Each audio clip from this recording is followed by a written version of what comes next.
കൊള്ളുന്നു. Amen. Praise the Lord. Praise the Lord.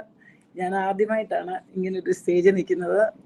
എനിക്ക് ഇത് പറയാനൊക്കെ ഭയങ്കര മടിയായിരുന്നു. പക്ഷെ എല്ലാവരും കൂടെ എന്നെ ഇങ്ങനെ ഫോഴ്സ് ചെയ്തപ്പോൾ ഞാനങ്ങ് കയറിയത്. ഞാൻ നമ്മുടെ ഇമ്മാനുവൽ പ്രെയർ ഗ്രൂപ്പിൽ ഒരു ഗ്രൂപ്പ് ലീഡർ പോലും അല്ല.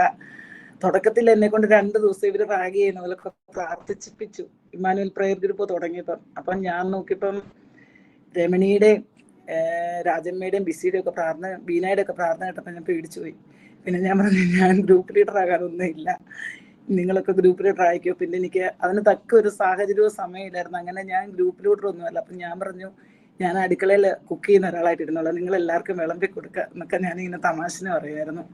പിന്നെ ഇപ്പം ഈ ഒരു സമയത്ത് വലിയ ഇതൊന്നും ഇല്ലാതെ ഞാൻ ഈ സ്റ്റേജിലേക്ക് ഇങ്ങനെ ഒരു പ്ലാറ്റ്ഫോമിലോട്ട് ആദ്യമായിട്ട് കടന്നു വരുവാണ്. എന്തെങ്കിലും തെറ്റുകുറ്റങ്ങളൊക്കെ വന്നെങ്കിൽ നിങ്ങൾ ക്ഷമിക്കണമെന്ന് ഞാൻ പറയുവാണ്.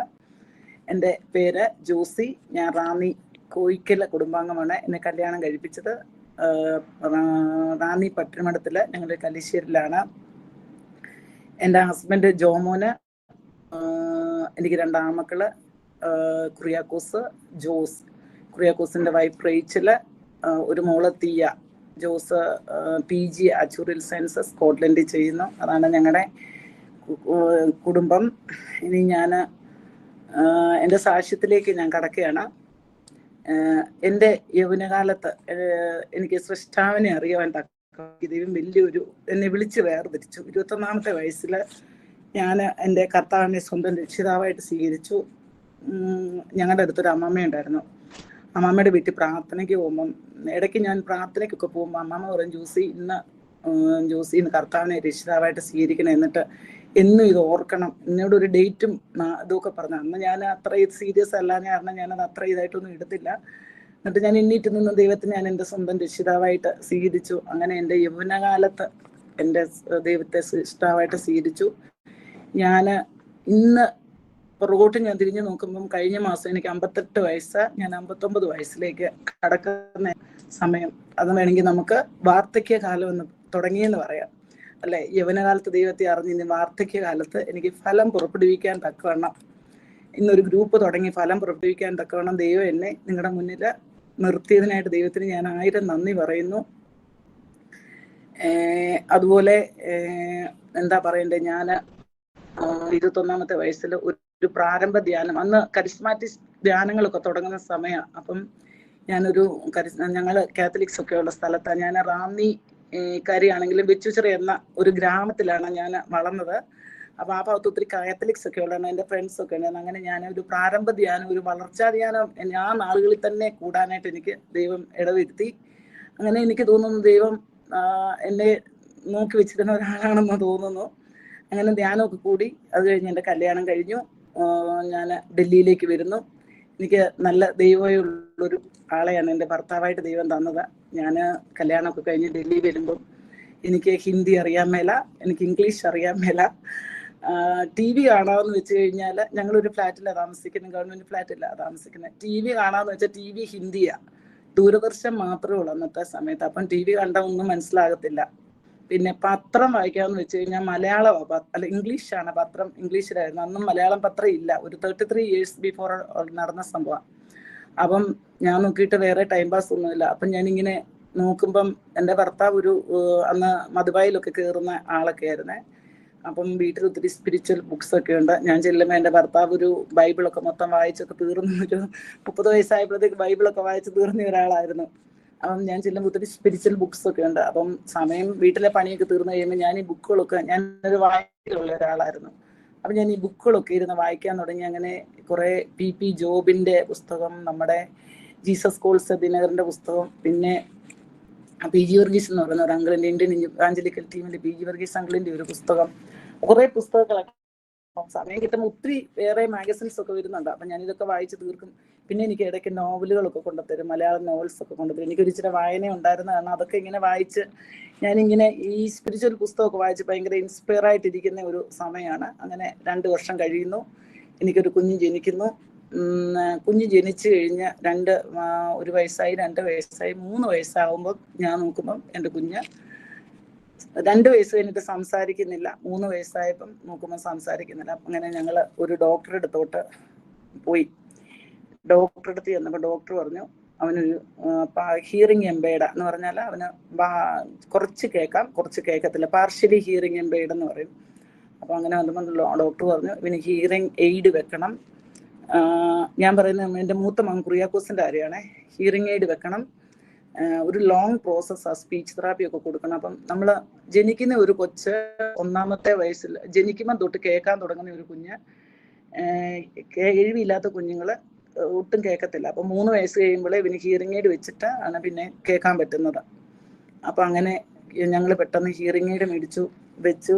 ഡോക്ടർ പറഞ്ഞു മാനസികമായിട്ട് ആ സമയത്ത് വളരെ സങ്കടപ്പെട്ട നാളുകളായിരുന്നു. എൻ്റെ ജീവിതം വേറൊരു ഘട്ടത്തിലേക്ക് മാറുവാണ്. ഇങ്ങനെ ഹിയറിംഗ് പ്രോബ്ലം ഒക്കെ ഉണ്ടെന്ന് പറഞ്ഞപ്പം ആ ഒരു കുഞ്ഞിനെ വളർത്തിയിരിക്കുന്ന ഒരു ടിപ്പിക്കൽ ഹൗസ് വൈഫ് എന്ന നിലയിൽ നിന്നും വേറൊരു ഉത്തരവാദിത്തത്തിലേക്ക് മാറുകയാണ്. അപ്പം അതറിഞ്ഞു. അങ്ങനെ ഹിയറിംഗ് എയ്ഡ് ഒക്കെ വെച്ചു. ഞങ്ങൾ സ്പീച്ച് തെറാപ്പിക്ക് രാവിലെ പോകും, ഉച്ച കഴിഞ്ഞ് അടുത്ത സ്ഥലത്ത് പോകും. എങ്ങനെയെങ്കിലും ഇവനെ വർത്താനം പറയിപ്പിക്കണമെന്നുള്ളൊരു ചിന്തയായി എനിക്ക്.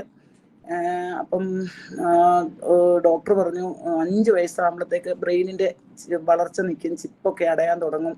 അതുകൊണ്ട് എത്രയും പെട്ടെന്ന് മാക്സിമം നമ്മുടെ വൊക്കാബുലറി കൊടുക്കണം, അവൻ്റെ സ്പീച്ചുകൾ കൂട്ടണം എന്നൊക്കെ പറഞ്ഞാൽ എനിക്ക് എപ്പോഴും ഇതാണ്. അപ്പം ഞങ്ങൾ കാലിഫോർണിയൻ ഒരു പേരൻസിന് വേണ്ടി ഒരു കോഴ്സൊക്കെ ഞാൻ എൻ്റെ ഹസ്ബൻഡും കൂടെ ഒക്കെ ചെയ്തു. അങ്ങനെ ഇവനെ ഇങ്ങനെ ഞങ്ങളെ പഠിപ്പിക്കുക. അപ്പം അങ്ങനെ ആ സമയത്ത് ഞാൻ നാട്ടിൽ പോയപ്പോൾ ഞങ്ങൾ കോട്ടയിൽ പോയി വീണ്ടും ഒരു ധ്യാനം കൂടുന്നു. ഞാൻ അവിടെ ചെല്ലുമ്പം ശരിക്കും പറഞ്ഞാൽ ഭയങ്കര ഒരു പ്രതീക്ഷയോടും പ്രത്യാശയോടും കൂടിയാണ് കോട്ടയ്ക്ക് ധ്യാനത്തിന് പോകുന്നത്. ഈ ധ്യാനത്തിനൊക്കെ പോയി കഴിയുമ്പോൾ അന്ന് ഒത്തിരി സൗഖ്യങ്ങളൊക്കെ കിട്ടുന്ന കാലമാണ്. അപ്പോൾ അച്ഛൻ പ്രാർത്ഥിക്കുമ്പോഴൊക്കെ ഞാൻ ഇങ്ങനെ നോക്കും, ഇവന് ഹീലിംഗ് കിട്ടുന്നുണ്ടോ, തലയ്ക്ക് വെച്ച് പ്രാർത്ഥിക്കുന്ന എല്ലാ അച്ഛന്മാരും കൊണ്ട് പ്രാർത്ഥിപ്പിക്കുന്ന ഹീലിംഗ് കിട്ടും എന്നൊക്കെ പറഞ്ഞാൽ ഞാനിങ്ങനെ വളരെ എക്സൈറ്റഡ് ആയിട്ട് ഞാനിങ്ങനെ നോക്കിയിരിക്കുക. കോട്ടയ ധ്യാനമൊക്കെ കഴിഞ്ഞ് വന്നു, അവനെ ഹീലിംഗ് കിട്ടിയില്ല. അപ്പം അങ്ങനെ അവന് 5 വയസ്സായി. അങ്ങനെ പതുക്കെ ചെറുതായിട്ടൊക്കെ 5 വയസ്സായപ്പോൾ അവൻ അമ്മ അപ്പയെന്നുള്ള വിളിക്കാൻ തുടങ്ങി. അതിനുശേഷം 6 വയസ്സായപ്പോൾ സ്കൂളിൽ ചേർക്കുന്ന സമയം വന്നപ്പോൾ ഞങ്ങൾ സ്കൂളിൽ ചെല്ലുന്നു. സ്കൂളിൽ ചെന്ന് അഡ്മിഷൻ ചെയ്യുന്നപ്പം ഇൻ്റർവ്യൂ കഴിഞ്ഞിട്ട് ഒരച്ഛനായിരുന്നു ഇൻ്റർവ്യൂ, ഒരു കോൺവെൻറ്റ് സ്കൂളിലാണ്. അപ്പം എനിക്ക് നല്ലൊരു സ്കൂളിൽ ചേർക്കണമെന്ന് വലിയ ഒരാഗ്രഹം. അങ്ങനെ ഞങ്ങളെ സ്കൂളിൽ വിളിപ്പിച്ചപ്പം പറഞ്ഞു കൊച്ച് സംസാരിക്കത്തില്ല, കൊച്ച് എഴുതത്തില്ല, കൊച്ച് വായിക്കത്തില്ല. അപ്പം ഞങ്ങളെങ്ങനെ നിങ്ങളുടെ കൊച്ചിന് അഡ്മിഷൻ തരുന്നെന്ന് പറഞ്ഞു. അപ്പം ഞാൻ അവിടെ ഇരുന്നിട്ട് ഒന്ന് കരഞ്ഞ്, ഞാൻ അവിടെ നിന്ന് കരഞ്ഞിട്ട് ഞാൻ പറഞ്ഞു അച്ഛാ ഈ ഒരു വർഷത്തേക്ക് അഡ്മിഷൻ കൊച്ച് നിങ്ങളുടെ സ്കൂളിലെ സ്റ്റാൻഡേർഡ് അനുസരിച്ച് വളർന്നില്ലെങ്കിൽ ഞാൻ അടുത്ത വർഷം തിരിച്ചെടുത്തോളാം എന്ന് പറഞ്ഞു. അങ്ങനെ എൻ്റെ കരച്ചിലൊക്കെ കണ്ടപ്പം അച്ഛന് അഡ്മിഷൻ കൊടുത്തു. കൊച്ചിന് സ്കൂളിൽ അങ്ങനെ അഡ്മിഷൻ കൊടുത്തു. ഞാൻ പറഞ്ഞില്ല അവൻ വായിക്കത്തില്ല, എഴുതത്തില്ല, ഒന്നും അറിയത്തില്ല, അമ്മ ഏതാ അപ്പേതാന്ന് ആ സമയത്ത്. അങ്ങനെ 6-ാമത്തെ വയസ്സിൽ അവന് ഡൽഹിയിലെ ഒരുമാതിരി ഒരു കോൺവെന്റ് സ്കൂളിൽ, നല്ലൊരു സ്കൂളിൽ അവന് അഡ്മിഷൻ കിട്ടി. അങ്ങനെ പോയി. അത് കഴിഞ്ഞ് അവൻ സ്കൂളിൽ പോയി. പതുക്കെ പതുക്കെ അവൻ പിക്കായി. ഏതായാലും അവന് അവരുടെ സ്റ്റാൻഡേർഡ് അനുസരിച്ച് പഠിച്ചു. അവനെ ഇതൊന്നും ചെയ്തില്ല, എടുത്തില്ല, അവിടെ തന്നെ പഠിച്ചു. അങ്ങനെ അവന് 7 വയസ്സായപ്പോൾ ഞാൻ 2ാമത് വീണ്ടും പ്രഗ്നൻ്റ് ആകുന്നു. അങ്ങനെ പ്രഗ്നൻ്റ് ആയി കഴിഞ്ഞു. കുഴപ്പമൊന്നും ഇല്ലാതെ പോയി. 5 മാസമായപ്പം എനിക്ക് ഒരു ടെസ്റ്റ് ഉണ്ട്, ഏതോ ഒരു ടെസ്റ്റ് എനിക്ക് ഓർക്കുന്നില്ല. ടെസ്റ്റ് ചെയ്തപ്പോൾ ഡോക്ടർ പറഞ്ഞു ഡൗൺ സിൻഡ്രോം ഉള്ള കുഞ്ഞാണ് വയറ്റിൽ കിടക്കുന്നത്, നിങ്ങൾ വേണോ വേണ്ടായോ എന്നൊരു തീരുമാനം എടുക്കാൻ പറഞ്ഞു എന്നോട്. ഞങ്ങളിങ്ങനെ ഷോക്ക് എടുത്ത് നിൽക്കുക. ഒന്നാമത് മൂത്ത മോൻ്റെ പ്രശ്നം കഴിഞ്ഞ് 2ാമത്തെ മോൻ്റെ പ്രശ്നം കഴിഞ്ഞപ്പോൾ ഡൗൺ സിൻഡ്രോം ഉള്ളൊരു കൊച്ചെന്നൊക്കെ കേട്ടപ്പോൾ ഞങ്ങളിങ്ങനെ ഷോക്ക് അടിച്ചിരുന്നു. അപ്പം ഞങ്ങളെല്ലാവരും പ്രാർത്ഥിച്ചു. ഞാൻ ആ സമയത്ത് നമ്മുടെ സുജി ചേച്ചി ഗ്രൂപ്പിലുള്ള കോവൂര് സുജി ചേച്ചിയോടൊക്കെ ഇങ്ങനെ പറഞ്ഞു, ജെബിനെ അവരോടൊക്കെ സംസാരിച്ചപ്പോൾ അവരൊക്കെ പറഞ്ഞു നീ പ്രാർത്ഥിച്ചൊരു തീരുമാനം എടുക്കാന്നുള്ളൊരു ഇതിൽ പോയി. ഞങ്ങൾ അവസാനം ഓർത്ത് ഇനി 2ാമത്തെ കുഞ്ഞിന് ഇനി എന്തെങ്കിലും പ്രോബ്ലം ആണ് ദൈവം ആഗ്രഹിക്കുന്നെങ്കിൽ പോരട്ടെ, ഏതായാലും ടെർമിനേറ്റ് എന്ന് വെച്ചാൽ 5 മാസമായി പിന്നെ അത് ടെർമിനേറ്റ് ചെയ്യണമെന്നാണ്, പിന്നെ അബോർഷനല്ല. അപ്പം ഞങ്ങൾ ഓർത്ത് ഏതായാലും ടെർമിനേറ്റ് ഒന്നും ചെയ്യുന്നില്ല, ആയിക്കോട്ടെ എന്നും പറഞ്ഞ് പിന്നെ നമുക്ക് പ്രാർത്ഥിക്കാമെന്ന് പറഞ്ഞ് അങ്ങനെ ഞങ്ങൾ പ്രാർത്ഥിച്ചു. പക്ഷേ പ്രാർത്ഥിച്ചിങ്ങനെ പോവാം. പക്ഷേ ഈ സംഭവത്തോടുകൂടി എനിക്ക് ഭയങ്കര ഹൈ BP ആയി. ഞാൻ ഇടയ്ക്കിടയ്ക്ക് ഹോസ്പിറ്റലൈസ്ഡ് ആവും, BP കൂടിയിട്ട് ഹോസ്പിറ്റലൈസ്ഡ് ആവും. ഇപ്പം ഡോക്ടർ പറയും കുഞ്ഞിന് എന്തെങ്കിലുമൊക്കെ വല്ലാത്ത പ്രോബ്ലം കൂടെ വരും. അങ്ങനെ ഇടയ്ക്ക് വീട്ടിൽ പോകും വരും, ഹസ്ബൻഡിന് ജോലിക്ക് പോകണം, മൂത്ത മോനെ സ്കൂളിൽ വിടണം, അങ്ങനത്തെ ഓരോ ഇഷ്യൂസൊക്കെ ആയി. ഏതായാലും 9 വയസ്സ് വരെ ഉന്തിപ്പിടിച്ചു. 9 വയസ്സിൽ എമർജൻസി ഞാനിപ്പോഴും ഓർക്കും, ഡൽഹിയിലെ ഗംഗാറാം ഹോസ്പിറ്റലിൽ ഞാൻ കിടന്ന ഹോസ്പിറ്റലിൽ തന്നെ വേറൊരു ഹോസ്പിറ്റലിലൊരു ആംബുലൻസിലൊക്കെ കൊണ്ടുപോയത്. അന്ന് നമ്മുടെ സുജി ചേച്ചിയും ജെബിനും ഒക്കെ ഹോസ്പിറ്റലിലോട്ട് ഓടി വരുമോ, എമർജൻസി അല്ലേ. അങ്ങനെ ഞാൻ എൻ്റെ 2ാമത്തെ കുഞ്ഞിന് അവിടെ ഓപ്പറേഷൻ തിയേറ്ററിൽ വെച്ച് ഡോക്ടർ ചോദിച്ചു ആണിനെ വേണോ പെണ്ണിനെ വേണോ എന്ന് ഡോക്ടർ പറഞ്ഞു. ഞാൻ എനിക്ക് ആണിനെയും പെണ്ണിനെയും വേണ്ട, എനിക്കൊരു നോർമൽ കൊച്ചിനെ കിട്ടിയാൽ മതി എന്ന് പറഞ്ഞു. ഞാനിങ്ങനെ കൊച്ചിനെ പൊക്കി കാണിച്ചപ്പോൾ ഞാൻ മുഖത്തോട്ട് നോക്കുക, ഡൗൺ സിൻഡ്രോം ഉള്ള കൊച്ചാണോ എന്നാണ് ഞാൻ നോക്കുന്നത്, വേറൊന്നും അല്ല ഞാൻ നോക്കുന്നത്. അപ്പോൾ ഇങ്ങനെ പ്രാർത്ഥിച്ചുകൊണ്ട് കിടക്കുമോ ഞാൻ. അങ്ങനെ ഡോക്ടർ ചോദിച്ചപ്പം ഡോക്ടർ പറഞ്ഞു കുഴപ്പമൊന്നുമില്ല, നോർമൽ കൊച്ചാണെന്ന് ഡോക്ടർ എന്നോട് ഇങ്ങനെ പറഞ്ഞു. അപ്പം പിന്നെ അങ്ങനെ എൻ്റെ രണ്ടാമത്തെ മോന് ഒരു ജീവിതത്തിൽ ഒരു 4 മാസം ഞാൻ അവന് വേണ്ടി പ്രാർത്ഥിച്ചത് അവൻ്റെ ആയുഷ്കാലം ഞാൻ അവന് കൊടുത്തിട്ടുണ്ട്. അങ്ങനെ എൻ്റെ രണ്ടാമത്തെ മോന് കുഴപ്പമില്ലാതെ വന്നു. അങ്ങനെ ആ നാളുകളിൽ പിന്നെ ജീവിതം പിന്നെ ഇങ്ങനെ പോയി. മൂത്ത സ്കൂളിൽ ഇവന് 7 വയസ്സ് ആയി. അങ്ങനെ ഞങ്ങൾ വന്നപ്പം ചെറിയ രീതിയിൽ ഞാൻ എൻ്റെ ബിസിനസ് സ്റ്റാർട്ട് ചെയ്യുന്ന അടുത്ത വേറൊരു കാലഘട്ടത്തിലേക്ക് പോവാണ്. ഞാൻ എൻ്റെ ചെറിയ രീതി ബിസിനസ്സൊക്കെ തുടങ്ങി. അന്ന് എനിക്ക് 2000 രൂപ എനിക്ക് ലാഭം കിട്ടി. ഇപ്പം ഞാൻ 200 രൂപ കൊടുത്ത് ഞാൻ ഒരാളെ സ്പോൺസർ ചെയ്തു. ഒരു കൊച്ചിനെ പഠിപ്പിക്കാനായിട്ട് ഞാൻ സ്പോൺസർ ചെയ്ത് 200 കൊടുത്തു. അപ്പം ഞാൻ ഓർക്കും ബൈബിളിൽ പറഞ്ഞിട്ടുണ്ട്, അല്പത്തി വിശ്വസ്തരായവരെ അധികത്തി വിശ്വസ്തരാക്കുന്നു. സത്യം പറഞ്ഞ വിധവയുടെ ചില്ലിക്കാശ് പോലായിരുന്നു അന്നത്തെ എൻ്റെ 200 രൂപ. പിന്നെ ഞാൻ തുടങ്ങുന്നതിന് മുമ്പേ ഒരു ഗവൺമെന്റ് ഓഫീസറുടെ ജോലി കൊണ്ട് 2 മക്കളെ വളർത്തിയെടുത്ത് പഠിപ്പിക്കാവുന്ന ഒരു ബുദ്ധിമുട്ടുള്ള കാലമായിരുന്നു ആ സമയത്ത്. എൻ്റെ ഹസ്ബൻഡ് കസ്റ്റംസിലായിരുന്നു ജോലി ചെയ്യുന്നത്. അപ്പം അവിടെ ഇഷ്ടം പോലെ കൈക്കൂലിയൊക്കെ കിട്ടുന്ന സമയമാണ്. എന്ന് പറഞ്ഞാൽ ഒരാഴ്ചയിൽ വേണമെങ്കിൽ നമുക്ക് ഒരു 10,000-15,000 രൂപ മേടിക്കൊന്നും വേണ്ട, അത് മറ്റുള്ളവർ കൊണ്ടുതരും. ഡിപ്പാർട്ട്മെന്റ് ഇരിക്കുന്നവർ കൈ കൊണ്ടുതരും, അല്ലെ വേണേൽ വീട്ടിൽ കൊണ്ടുതരും. അങ്ങനത്തെ ഒരു കാലമാണ്. അപ്പം ഞാനും എൻ്റെ ഹസ്ബൻഡും കൂടെ പറഞ്ഞു നമുക്ക് കൈക്കൂലി ഒന്നും മേടിക്കണ്ട, കൈക്കൂലി ഒന്നും ഇല്ലാതെ നമുക്ക് ദൈവം തരുന്ന പോലൊക്കെ കാര്യങ്ങൾ പോട്ടെന്ന് പറഞ്ഞ് ഞങ്ങൾ രണ്ടുപേരും കൂടെ ആ കൈക്കൂലി എന്ന് പറയുന്ന ഒരു സംഭവം ഞങ്ങൾ വേണ്ടെന്നങ്ങ് തീരുമാനിച്ചു. അപ്പം ആ സമയത്തൊക്കെ എൻ്റെ ഹസ്ബൻഡിൻ്റെ ഓഫീസിൽ നിന്ന് ആരെങ്കിലും ഒക്കെ ഒരുമിച്ച് നിങ്ങളുടെ വീട് കണ്ട ഒരു കസ്റ്റംസ് ഓഫീസറുടെ വീടിൻ്റെ ലക്ഷണമൊന്നും കാണുന്നില്ലല്ലോ എന്നൊക്കെ പറയും. നമ്മുടെ ഇങ്ങനെ ഒത്തിരി സ്വർണ്ണമൊന്നും എടുത്തില്ലല്ലോ, എടുത്താരൊക്കെ കസ്റ്റംസുകാരുടെ ഒക്കെ വീട്ടിൽ ചെന്നാൽ എൻ്റെ ഹസ്ബൻഡ് ഒന്ന് സ്കൂട്ടറിലൊക്കെ ഓഫീസിൽ പോകുന്നത്. അപ്പം എല്ലാവരും കാറിലൊക്കെ പോകുമ്പോൾ ഈ പുള്ളിക്കാരൻ സ്കൂട്ടറിലൊക്കെ. അപ്പോൾ ഈ ഓഫീസിലെ പിയൂൺ പറയും, സാറ് ഈ സ്കൂട്ടർ കളഞ്ഞിട്ട് ഒരു കാറൊക്കെ സ്കൂട്ടർ എനിക്ക് താ സാറേ എന്നൊക്കെ തമാശന് പറയും. അങ്ങനെ ഞങ്ങൾ അങ്ങനെ ഒരു പൈസ ഒന്നും വേണ്ടെന്ന് വെച്ചു ബിസിനസ് തുടങ്ങി. ചെറിയ രീതിയിൽ തുടങ്ങുന്നു. അവിടുന്ന് ഞങ്ങൾ മുന്നോട്ട് പോകുന്നു. തുടങ്ങി പിന്നെ ഞങ്ങൾ അപ്പം ഞങ്ങൾ ഗവൺമെൻറ് ഫ്ലാറ്റിലാണ് താമസിക്കുന്നത്. ഞങ്ങൾ വീടിൻ്റെ അടുന്നത് 4 കിലോമീറ്റർ അകലെ ഒരിടത്തൊരു ഫ്ലാറ്റ് എടുത്തിട്ട് ഞങ്ങളുടെ ബിസിനസ് അങ്ങോട്ട് മാറ്റി. നാട്ടിലുള്ളവരൊക്കെ പതുക്കെ കടക്കാരെയൊക്കെ അപ്രോച്ച് ചെയ്തപ്പം അവരൊക്കെ തുണിയൊക്കെ ഇങ്ങനെ മേടിക്കുന്ന ഞാൻ ചെറിയ രീതി ഞാൻ പറഞ്ഞില്ലേ, കർത്താവ് പച്ചവെള്ളത്തെ വീഞ്ഞാക്കി, പച്ചവെള്ളത്തെ തൊട്ടപ്പം വീഞ്ഞാക്കി പച്ചവെള്ളത്തിന് നിറവും മണവും ഗുണമെന്ന് പറഞ്ഞ പോലെ എന്നെ കർത്താവ് ഒന്ന് തൊട്ടു എന്നേ എനിക്ക് പറയാനുള്ളൂ. അല്ലാതെ റാന്നി സെന്റ് തോമസ് കോളേജിൽ നിന്ന് എക്കണോമിക്സ് പാസ്സായി എനിക്ക് പ്രത്യേകിച്ച് ഒരു പ്രൊഫഷണൽ ക്വാളിഫിക്കേഷൻ ഒന്നും ഇല്ലായിരുന്നു. ചെറിയ രീതി തയ്യലൊക്കെ അറിയായിരുന്നു. പിന്നെ ഈ തുണിയുടെ ബിസിനസ് പറഞ്ഞാൽ എനിക്കൊരു പാഷനായിരുന്നു, നല്ലൊരു പാഷനായിരുന്നു. അപ്പോൾ അത് മാത്രമുണ്ട്. പിന്നെ ദൈവം എന്നെ തൊട്ടു, അങ്ങനെ ഞാൻ തൊട്ടു. അങ്ങനെ ഞാൻ ബിസിനസ് ചെയ്യാൻ തുടങ്ങി. ഞാൻ ദൈവത്തിൻ്റെ കൃപയാൽ ഞാനിത് ചെയ്യുമ്പോൾ എല്ലാവർക്കും എൻ്റെ കളക്ഷൻസ് ഒക്കെ ഇഷ്ടപ്പെടാൻ തുടങ്ങി. ഞാനൊരു അഡ്വർടൈസ്മെന്റ് ഇന്ന് ഈ സമയം വരെ ഞാൻ ഒരു അഡ്വർടൈസ്മെന്റും കൊടുത്തിട്ടില്ല, ഒന്നും കൊടുത്തിട്ടില്ല. ഒരാളോടും ഞാൻ എൻ്റെ തുണി എല്ലാവരും ഇങ്ങോട്ട് ചോദിച്ച് എപ്പോഴും പ്രഷറൈസ് ചെയ്ത് ഇങ്ങോട്ട് തരണമെന്ന് പറയുന്ന ഒരവസ്ഥയായിരുന്നു. ഇന്നത്തെ ദിവസവും അത് തന്നെയാണ് നടന്നത്. അങ്ങനെ ഞാൻ ചെറിയ രീതിയിൽ തുടങ്ങുന്നു. അങ്ങനെ ബിസിനസ് ഫ്ലറിഷ് ആകുന്നു. ഒത്തിരി ഈ ബിസിനസ് ചെയ്ത വഴിക്ക് ഒത്തിരി പാവങ്ങളെ സഹായിക്കാനും ഒത്തിരി പേർക്ക് ജോലി കൊടുക്കാനും ഒക്കെ എനിക്ക് പറ്റിയിട്ടുണ്ട്. കേരളത്തിൽ അങ്ങോളം ഇങ്ങോളം സാധനങ്ങൾ കൊടുക്കാൻ പറ്റി. ബൈബിൾ ഒരു എബ്ബേസിന്റെ പ്രാർത്ഥന ഉണ്ടായിരുന്നു. അപ്പം ഈ PG വർഗീസിന്റെ പുസ്തകം വായിച്ച് ഞാൻ ഒത്തിരി ഇൻസ്പയർ ആയിരുന്നു. അപ്പം ആ പുസ്തകത്തിൽ ഒരു എബ്ബേസിന്റെ കഥയുണ്ടായിരുന്നു. എൻ്റെ അതിരുകളെ വിശാലമാക്കണം, എന്നെ അനുഗ്രഹിക്കണം. അപ്പം കാപ്പിയൊക്കെ എടുത്ത് ഞാൻ എൻ്റെ ഫ്രിഡ്ജിൽ ഒട്ടിച്ച് വെച്ചിട്ട് ഞാൻ ഇടയ്ക്ക് പ്രാർത്ഥിക്കും. എൻ്റെ ഓഫീസിലെ ബാത്റൂമിൻ്റെ ഡോറെ ഞാനത് ഒട്ടിച്ച് വെച്ചിട്ടുണ്ട്. അപ്പോൾ ഇടയ്ക്ക് ഞാൻ ബാത്റൂമിൽ പോകുമ്പോൾ ഞാൻ അതിലൊന്ന് നോക്കി പ്രാർത്ഥിച്ചിട്ട് പറയും, എൻ്റെ മക്കളെ അനുഗ്രഹിക്കണം, എൻ്റെ ബിസിനസ്സിനെ അനുഗ്രഹിക്കണം, എൻ്റെ അതിരുകളെ വിശാലമാക്കണം. അത് അങ്ങനെ കുറേ എഴുതി വെച്ചിട്ടുണ്ട് അതിൻ്റെ അടിയിൽ. അപ്പോൾ അതെല്ലാം നോക്കി ഇങ്ങനെ പ്രാർത്ഥിക്കും. അങ്ങനെ ദൈവത്തിൻ്റെ കൂട്ടത്തിൽ നിന്ന് ബിസിനസ് ചെയ്തുകൊണ്ടായിരിക്കാം എൻ്റെ അതിരുകളെ ദൈവം വിശാലമാക്കി തന്നു. ഞാൻ ഇപ്പോൾ ഓർക്കുന്നു, ആ സമയത്ത് നമ്മുടെ AK ആന്റണി മന്ത്രിയായിരുന്ന സമയത്ത് AK ആന്റണിയുടെ ഭാര്യയൊക്കെ ഞങ്ങളുടെ കടയിൽ വരും. പുറത്ത് സെക്യൂരിറ്റിക്കാരെ അകത്ത് ഒരു തൂക്കം പിടിച്ച് ഞങ്ങളുടെ കടയിൽ വന്നിട്ട് ഇവരൊക്കെ ഇരിക്കും, പോലീസുകാരിരിക്കും. ഇവര് അവർക്ക് വലിയ ഇഷ്ടമാണ് ഞങ്ങളുടെ കടയിൽ വന്നിരിക്കുന്ന കാര്യങ്ങളൊക്കെ കാണാൻ വലിയ ഇഷ്ടമാണ്. അങ്ങനെ അവര് എനിക്ക് ഒരു അവാർഡൊക്കെ തന്നിട്ടുണ്ട്. അവർ ബെസ്റ്റ് വുമൺ എന്റർപ്രണർ എന്ന് പറഞ്ഞൊരു അവാർഡൊക്കെ കാനനിയുടെ എലിസബത്ത് ആന്റണി തന്നിട്ടുണ്ട്. അങ്ങനെ ഇവർ വന്ന് ശരിക്കും പറഞ്ഞാൽ ഞങ്ങൾ ദോശയൊക്കെ ചൂട്ട് കടയിലിരുന്ന് കഴിക്കുമായിരുന്നു, അത്രയ്ക്കും ഇതായിരുന്നു. അങ്ങനെ പുള്ളിക്കാരത്ത് റെഗുലറായിട്ട് വരും. അതുപോലെ ഈ നമ്മുടെ ഡോക്ടർ ബാബു പോളിന്റെ അനിയൻ റോയി പോൾ IAS ഭാര്യ അമ്മുക്കൊച്ചമ്മ എന്നെ ഒത്തിരി സ്പിരിച്വലി എന്നെ ഒരു മെന്ററായിട്ട് എൻ്റെ കൂടെ തന്നെ ഒത്തിരി സഹായിച്ചിട്ടുണ്ട്. അപ്പം അമ്മുക്കൊച്ചമ്മ ഒത്തിരി IASകാരുടെ വൈഫും ഭാര്യയും ഞങ്ങളുടെ കടയിലൊക്കെ വരും. അങ്ങനെ മുക്കുച്ചമ്മ എന്നോട് പറയും, ജോസിയുടെ ബിസിനസ് ഒക്കെ വലുതാകും, ജോസി വലിയൊരാളാകും.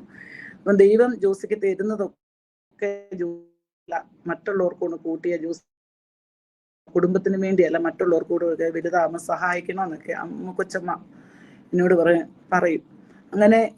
അങ്ങനെ ഇരിക്കുമ്പം ഈ മലയാള മനോരമയിലെ ഇപ്പോഴത്തെ എഡിറ്റർ മാമൻ മാത്യുവിന്റെ വൈഫ് പ്രേമക്കൊച്ചമ്മയുടെ മരുമോളാണ് ഈ അമ്മുക്കൊച്ചമ്മയുടെ വൈഫ്, അമ്മുക്കൊച്ചമ്മയുടെ മോള്.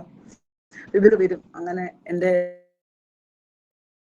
ഫ്രീ ആയിട്ട് ഇട്ടിട്ട് അന്ന് 2.5 ലക്ഷം രൂപ വനിതയുടെ ഒരു 4 പേജിൽ എനിക്കിന്ന് നിൽക്കുന്നത് 5 ലക്ഷം ഒക്കെ ആയെന്ന് തോന്നുന്നു. അഡ്വർടൈസ്മെന്റ് കൊടുക്കണമെങ്കിൽ എനിക്ക് ഫ്രീ ആയിട്ട് അവർ അഡ്വർടൈസ്മെന്റ് ഇട്ടു തന്നു. അങ്ങനെ കേരളത്തിൽ മുഴുവൻ എൻ്റെ സാരി ആ സമയത്ത് അങ്ങ് പോപ്പുലറായി. അങ്ങനെ അത് കഴിഞ്ഞ് ഇവർക്ക് കൂടി എന്നെ മലയാള മനോരമക്കാരൊക്കെ ഒത്തിരി സഹായിച്ചിട്ടുണ്ട്. ഒരു കഴിവുമില്ല, ഒന്നുമില്ലാത്ത ദൈവം അത് കഴിഞ്ഞ് ഞാൻ വനിതയ്ക്കകത്ത് വന്ന് ഞാൻ പ്രേമക്കൊച്ചമ്മയെ വിളിച്ചപ്പം പറഞ്ഞു, ഞാൻ താങ്ക്സ് പറഞ്ഞപ്പോൾ എന്നോട് പറഞ്ഞു, ജോസിയെ സഹായിക്കാനായിട്ട് ദൈവം വിട്ടിയ ഒരു ദൂതനാണ്, ഒരു മാലാഖയായിട്ടോ ദൂതനായിട്ടൊക്കെ എന്നെ കരുതിയാൽ മതി, അതിനപ്പുറത്തോട്ട് താങ്ക്സ് ഒന്നും പറയണ്ടെന്ന് അന്ന് എന്നോട് പറഞ്ഞു. ഇന്ന് ഞാൻ ഓർക്കുന്നു, നമ്മുടെ ജീവിതത്തിൽ പലപ്പോഴും ഇതുപോലെ മാലാഖമാരും ദൂതന്മാരും ഒക്കെ കടന്നു വരും. നമ്മൾ അവരെ മനസ്സിലാക്കുന്നില്ല. ചിറക് വെച്ചൊന്നും അല്ല വരുന്നതെന്ന് എനിക്ക് തോന്നിയിട്ടുണ്ട്. അല്ലാതെ മാലാഖമാര് നമ്മുടെ വരും. എൻ്റെ കൂട്ടത്തിൽ എനിക്കൊരു വേലക്കാരിയുണ്ട്. അവൾ എൻ്റെ കൂട്ടത്തിൽ 20 വർഷമായിട്ട് എൻ്റെ കൂട്ടത്തിൽ വർക്ക് ചെയ്യുന്നുണ്ട്. അവളും എന്നെ സംബന്ധിച്ചിടത്തോളം ഒരു മാലാഖയാണ്. അത് പണക്കാരോ പാവങ്ങളോ ഒക്കെ ആകാം. ഒത്തിരി പണിക്കാരെ 10-20 വർഷമായിട്ട് എൻ്റെ കൂട്ടത്തിൽ ജോലി ചെയ്യുന്നവരുണ്ട്. ഞാൻ അവരെയൊക്കെ ഇപ്പോൾ ഓർക്കുന്ന ദൈവം വിട്ട മാലാഖമാരായിട്ടൊക്കെയാണ്. നമുക്ക് ചിലപ്പോൾ അതൊന്നും മനസ്സിലാകത്തില്ലായിരിക്കും. ഞാൻ ആ പ്രേമക്കൊച്ചമ്മ അന്ന് പറഞ്ഞ കാര്യം ഞാൻ ഇപ്പോഴും ഓർക്കുന്നുണ്ട്, ആ ദൂതന്റെ കഥ. അപ്പം പണക്കാരോ പാവങ്ങളോ അയലക്കംകാരോ ഒക്കെ നമ്മുടെ മാലാഖമാരായിട്ടായിരിക്കും വരുന്നത്. നമുക്ക് ദേഷ്യവും കോപമൊക്കെ വരുമ്പോൾ ചിലപ്പോൾ നമ്മൾ ഓരോന്ന് സംസാരിക്കും. ഹിന്ദിക്കാർ പറയും ശത്രുക്കളെ നമുക്ക് ആവശ്യമുണ്ടെന്ന് പറയും. അപ്പം ഞാനിപ്പോഴും പറയും, എല്ലാവരോടും ഒന്നും പിണങ്ങിയാലും പെട്ടെന്ന് ഇണങ്ങിയേക്കണം. മനുഷ്യതലത്തിൽ നിൽക്കുമ്പോൾ നമുക്കൊരു പിണക്കവും ഇതുമൊക്കെ വരും. എന്നാലും എല്ലാവരും നമുക്ക് ആവശ്യം വരും. അതുകൊണ്ട് നമ്മൾ എല്ലാവരോടും ഇണങ്ങിയൊക്കെ പോകണമെന്ന് പറയും. പിണക്കമൊക്കെ വരും, എന്നാലും അതൊക്കെ മറക്കണമെന്ന് ഞാൻ ഇപ്പോഴും പറയും. അങ്ങനെ എൻ്റെ ജീവിതം മുന്നോട്ട് പോയി. ഞങ്ങൾ ഗവൺമെന്റ് ഫ്ലാറ്റിലാണ് താമസിക്കുന്നത്. ഗവൺമെന്റ് ഫ്ലാറ്റ് താമസിക്കുമ്പോൾ വീടിന് സൗകര്യമൊക്കെ കുറവായിരുന്നു, ബെഡ്റൂം കുറവായിരുന്നു. പിള്ളേരൊക്കെ വളർന്നു. അപ്പം മോൻ 10ാം ക്ലാസ്സിലായപ്പോൾ ഞങ്ങളും ആഗ്രഹിച്ച് കടയുടെ അടുത്തൊരു വീടാണെങ്കിൽ എനിക്ക് നല്ല സൗകര്യമാണല്ലോ എന്ന് ഞാൻ ഓർത്തു. ഞാൻ പ്രാർത്ഥിക്കാൻ തുടങ്ങി. 3 മെഴുകുതിരി, ഞങ്ങളുടെ അടുത്തൊരു കത്തോലിക്ക പള്ളിയുണ്ട്, അവിടെ പോയി 3 മെഴുകുതിരി കത്തിച്ച് വെച്ചിട്ട് പ്രാർത്ഥിക്കും. 3 ബെഡ്റൂമുള്ള ഒരു വീട് എനിക്ക് കിട്ടണമെന്ന് ഞാൻ പ്രാർത്ഥിക്കാൻ തുടങ്ങി. കടയിൽ നിന്ന് ഇങ്ങോട്ട് തിരിച്ചു പോകുമ്പോൾ ഞാൻ കടയിൽ മെഴുകുതിരി കത്തിച്ച്, ചിലപ്പോൾ ഞാൻ കത്തിച്ചില്ല, ഹസ്ബൻഡിനോട് പറയും ഒരു 3 മെഴുകുതിരി കത്തിച്ചേക്കണം, നമുക്ക് 3 ബെഡ്റൂമുള്ള നല്ല ബെഡ്റൂം, വലിയ വീട് വേണമെന്നാണ് പ്രാർത്ഥിക്കുന്നത്, ചെറിയ വീടൊന്നുമല്ല.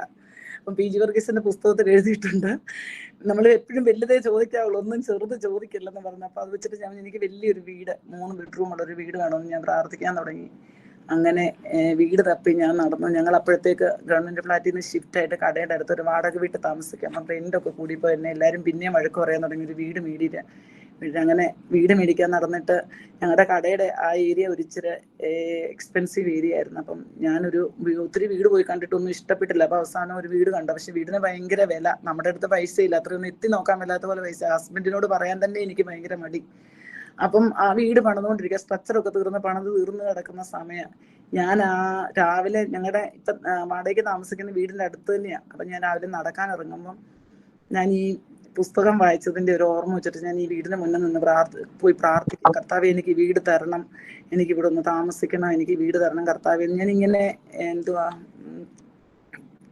ഒരുമാതിരി പിടിച്ച് രാജമ്മ പറഞ്ഞ പോലെ പിടിച്ച് പ്രാർത്ഥിക്കാൻ തുടങ്ങി. അങ്ങനെ ആ വീടിന് മുന്നേ പോയി കുറേ ദിവസം പ്രാർത്ഥിച്ചു. കുറച്ച് നാൾ കഴിഞ്ഞപ്പോൾ ഞാൻ ഹസ്ബൻഡിനോട് പറഞ്ഞു, നമുക്ക് ആ വീടൊന്ന് പോയി നോക്കിയാലോ എന്ന് വെച്ചാൽ. ഹസ്ബൻഡ് ചോദിച്ചു, നമ്മുടെ ഇത്രയും പൈസയ്ക്ക് എവിടെയാ പോകുന്നതെന്ന് പറഞ്ഞു. ഞാൻ പറഞ്ഞു, നമുക്കൊരു ലോൺ എടുക്കാം, ബാക്കി കുറച്ച് കസ്റ്റമേഴ്സിനോടൊക്കെ നമുക്ക് കടം മേടിക്കാം, ലോൺ എടുക്കാം, പിന്നെ കുറച്ച് നമ്മുടെ ഉണ്ടല്ലോ എന്നൊക്കെ ഞാൻ ഇങ്ങനെ പറഞ്ഞു. പുള്ളിയോട് പറയാൻ തന്നെ എനിക്ക് ഭയമാണ്. ഞാൻ പുള്ളിയോട് ഒരുമാതിരി ഞാൻ ചെന്ന് പറഞ്ഞു, പുള്ളി സമ്മതിച്ചു.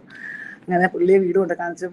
പുള്ളി വീട് കണ്ടു. അങ്ങനെ പുള്ളി ഒരു ദിവസം ഞാൻ ബാങ്കിൽ, ഞാൻ പോകത്തില്ല ബാങ്കിൽ, നീ പോയി ചോദിക്കില്ല ലോൺ കിട്ടുമെന്ന് ചോദിക്കാൻ പറ്റില്ല. അപ്പം ഞാൻ രാവിലെ ഒരു ദിവസം ഹസ്ബൻഡ് എനിക്ക് ഞങ്ങളുടെ ഇൻകം ടാക്സിൻ്റെ ഡീറ്റെയിൽസ് ഒക്കെ എഴുതി തന്നു. ഞാൻ അതൊക്കെ ആയിട്ട് ബാങ്കിൽ ഒരു സാധാരണ ചുരിദാർ നോക്കിയിട്ട് ഞാൻ ബാങ്കിലോട്ട് പോവാം. അപ്പം ഡ്രൈവർ പോയ വഴിക്ക് എന്നോട് പറഞ്ഞു, മാഡം ബാങ്കിലെ മാനേജർ ഒരു മലയാളിയാണെന്ന് പറഞ്ഞു. അപ്പം ഞാൻ അവിടെ ചെന്നപ്പം ബാങ്ക് മാനേജർ അവിടെ നിന്ന് സംസാരിച്ചുകൊണ്ടിരിക്കുന്നു. ഒരു ഹിന്ദിക്കാർ രണ്ടുപേരുണ്ട്. ഞാൻ ആ കസേരയുടെ പുറയിലായിട്ട് ഞാൻ അവിടെ ഇങ്ങനെ നിന്ന് കഴിഞ്ഞപ്പോഴത്തേക്ക് എന്നെ ബാങ്ക് മാനേജർ മൈൻഡ് ഒന്നും ചെയ്യുന്നില്ല. മലയാളിയാണെന്നൊക്കെ മനസ്സിലായെങ്കിലും മൈൻഡ് ചെയ്തില്ല. പിന്നെ അയാൾ പോകുന്നിടം വരെ ഞാൻ അവിടെ നിന്ന് കഴിഞ്ഞിട്ട് അയാൾ ചോദിച്ചു എന്നാന്ന് ചോദിച്ചപ്പോൾ ഞാൻ എനിക്കൊരു ലോൺ വേണമെന്ന് പറഞ്ഞു. പിന്നെ അയാൾ എന്നോട് ചോദിച്ചു എത്ര രൂപ ലോൺ വേണമെന്ന് ചോദിച്ചു. അപ്പം ഞാൻ ഒരു സാധാരണ ഒരു ചുരിദാർ നോക്കിയിട്ട് ഒരു നമ്മുടെ ടിപ്പിക്കൽ മലയാളി സ്റ്റൈലിലാണ് ഞാൻ അവിടെ ചെല്ലുന്നത്.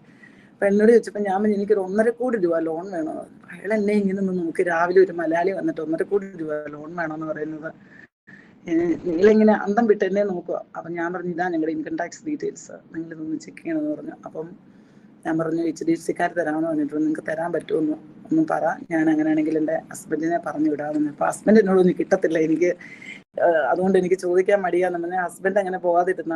എനിവേ ഞാൻ അപ്പോൾ അയാൾ എന്നോട് അത് കേട്ടപ്പോൾ അയാളെന്നോട് ഇരിക്കാനൊക്കെ പറഞ്ഞു. ഞാൻ അവിടെ ഇരുന്നു ചോദിച്ച് പറഞ്ഞു വന്നപ്പം ദൈവത്തിൻ്റെ വലിയൊരു അത്ഭുതം, ആ മനുഷ്യന് വടശ്ശേരിക്കരക്കാരനൊരു മലയാളിയായിരുന്നു. കാനറ ബാങ്കിൽ ജോലി ചെയ്യുന്ന വടശ്ശേരിക്കരക്കാരനൊരു മലയാളി ഞങ്ങളുടെ വീടിനടുത്തുള്ള കാനറ ബാങ്കിലെ മാനേജറായിട്ടിരിക്കുക. അയാൾ എല്ലാം നോക്കിയിട്ട് എന്നോട് പറഞ്ഞു നാളെ വാ, ഞങ്ങൾ നാളെ ഹസ്ബൻഡിനെ വിടാം, ഞാൻ നോക്കട്ടെ എന്ന് പറഞ്ഞു. പിറ്റേ ദിവസം ഹസ്ബൻഡ് ചെന്നപ്പോൾ അയാൾ പറഞ്ഞു ഞങ്ങൾ 2 OD അക്കൗണ്ടും ഇത് ഒരു 90 lakhs കൂടെ തരാം, അങ്ങനെ തരാമെന്ന് പറഞ്ഞു. അങ്ങനെ ഞങ്ങൾ അയാൾ ലോൺ തന്നു. അത് കഴിഞ്ഞ് ഞങ്ങൾ അങ്ങനെ വീടൊക്കെ മേടിച്ചു. അങ്ങനെ ഒത്തിരി പേരുടെ സഹായത്താലാണ് ഞങ്ങൾ വീട് മേടിച്ചത്. അപ്പം അങ്ങനെ ഞങ്ങൾ വീട് മേടിച്ച് കഴിഞ്ഞ് ഞാനൊരു ധ്യാനത്തിന് പോയി. ഞാൻ അതിൻ്റെ ഒരു സന്തോഷം കൊണ്ട് ഞാൻ ധ്യാനത്തിന് പോയി തിരിച്ച് ഞാൻ വന്നപ്പോൾ പറഞ്ഞു ബാങ്ക് മാനേജർക്ക് ട്രാൻസ്ഫർ ആയെന്ന് പറഞ്ഞു. അപ്പോൾ എന്നോട് ഹസ്ബൻഡ് നമുക്കൊരു ഡിന്നർ കൊടുക്കണ്ടെന്ന് ചോദിച്ചപ്പം അന്ന് ഡിന്നർ കൊടുക്കാൻ ചെന്നപ്പം ബാങ്ക് മാനേജർ എന്ന് പറഞ്ഞു 2 വർഷമായിട്ട് ഞാൻ ട്രാൻസ്ഫറിന് വേണ്ടി ട്രൈ ചെയ്തുകൊണ്ടിരിക്കുക, നിങ്ങൾക്കൊരു ലോൺ തരാൻ വേണ്ടിയാണ് ദൈവം എന്നെ ഇവിടെ ഇരുത്തിയതെന്ന് എനിക്ക് തോന്നുന്നു എന്ന് അയാളിങ്ങനെ പറഞ്ഞു. അത് കഴിഞ്ഞ് ആ മനുഷ്യൻ ട്രാൻസ്ഫർ ആയിട്ട് നേരെ റാന്നിക്ക് പോകുന്ന ഒരു അവസ്ഥയായിരുന്നു. ഇന്നും ആ മാനേജർ ഞങ്ങളെ വിളിക്കും. അങ്ങനെ ദൈവം നല്ലൊരു വീട് ഡൽഹിയുടെ മെയിൻ സ്ഥലത്ത് സെൻട്രൽ പ്ലേസ് ഞങ്ങൾക്ക് ദൈവം തന്നു. അങ്ങനെ ഞാൻ അങ്ങനെ വീട് മേടിച്ചു. ഞങ്ങൾ ആ വീട് അങ്ങനെ താമസിച്ചു. പിന്നെ ശക്തനായവൻ മുഖാന്തരം ഞാൻ സകലത്തിനും മതിയായവൻ എന്ന് പറഞ്ഞ പോലെ എനിക്ക് അങ്ങനെ വീട് മേടിക്കാനും ഇത് ചെയ്യാനും ഒക്കെ കഴിഞ്ഞു.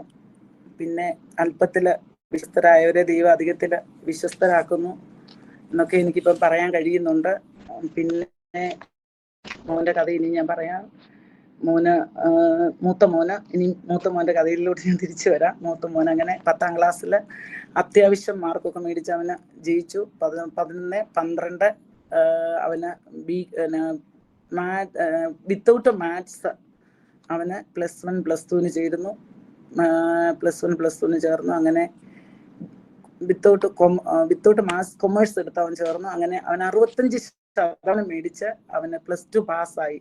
ഇന്ന് ഞാൻ എൻ്റെ എല്ലാവരോടും പറയും, നോർമൽ പിള്ളേരുടെ 95%, 98% ഈക്വൽ ടു അവൻ്റെ 65%. ഞാൻ ഏറ്റവും എൻ്റെ ജീവിതത്തിൽ സന്തോഷിച്ച ഒരു സമയമായിരുന്നു ഈ 65% മേടിച്ചവൻ പാസ്ഔട്ടായി. അങ്ങനെ പാസ്ഔട്ടായപ്പോൾ ഞങ്ങൾക്ക്, എൻ്റെ ഹസ്ബൻഡിന് ഒരു ആഗ്രഹം, അവനെ ഡൽഹി യൂണിവേഴ്സിറ്റി ചേർക്കണമെന്ന്.